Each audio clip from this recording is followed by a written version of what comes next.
Chairperson, sir, and the House. What says the law? It is wrong to kill. How does it say it? By killing.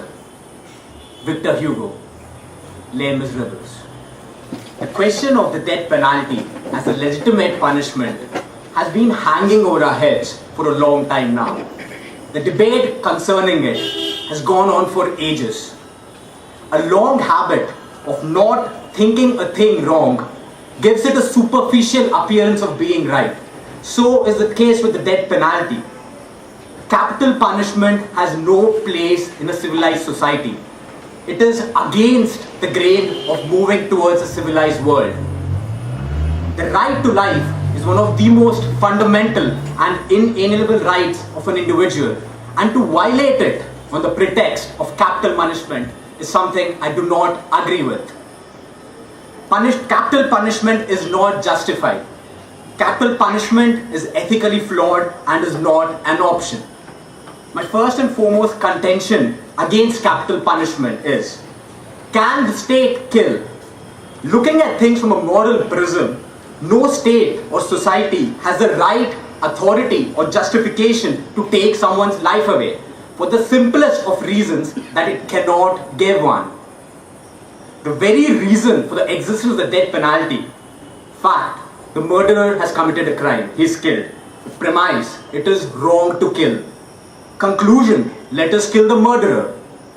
If a person has to be killed in order to uphold the justice of a particular society, then the very reason why a society exists, its rationality, is dismissed in this case. Right to live is a non-negotiable right, and one cannot just kill an individual just because it might be beneficial for a society. The Hungarian Constitutional Court in 1990 declared death penalty violates the inherent right to life and human dignity and abolished it. My second argument, what is the purpose of a punishment? Should it be retributive? To take a life when a life has been lost is revenge and is not punishment. Desmond Tutu. We cannot preach killing by saying, we cannot say killing is wrong by killing someone. It is totally against the norm.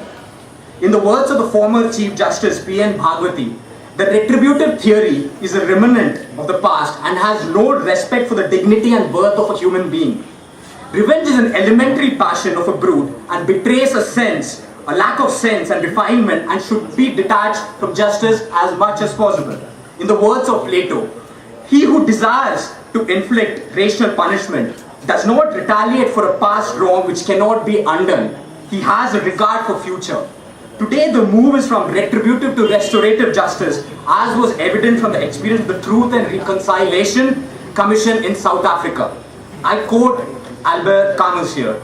Camus, capital punishment is the most premeditated of murders, to which no criminal's deed, however calculated, can be compared.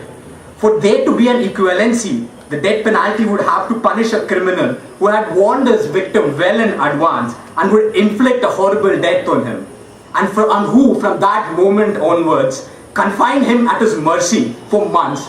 Such a monster is not encountered in private life. I would like to end by posing a question to you all, a question posed to the Canadian Prime Minister Pierre Trudeau while pleading for the abolition of the death penalty. Are we as a society so lacking in respect for ourselves, so lacking in hope for human betterment, so socially bankrupt that we are ready to accept state vengeance as our penal philosophy? It is a remnant of an ancient totalitarian regime, supported by medieval irrationality and justified by modern utilitarianism. Thank you.